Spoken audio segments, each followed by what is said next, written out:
Начинающие фермеры Якутии получат 302 миллиона рублей. Сегодня в Якутске начался съезд фермеров региона. Делегатами стали более 300 членов Ассоциации крестьянских фермерских хозяйств.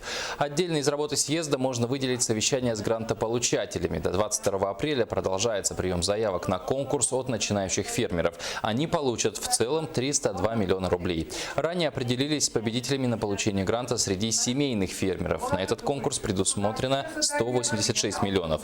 В итоге малые хозяйства республики получат почти 500 миллионов рублей. Для сравнения, в прошлом году на эти цели выделили в 2 раза меньше. За 4 года, с 2012 года по 2015 год у нас получили 104 семейных фермеров. В этом году у нас конкурс уже проведен, и 51 человек получили гранты семейных фермеров. А начинающие фермера мы уже объявили, и с 28 марта по 22 апреля собираем заявки, и потом в конце месяца уже проведем отбор комиссии.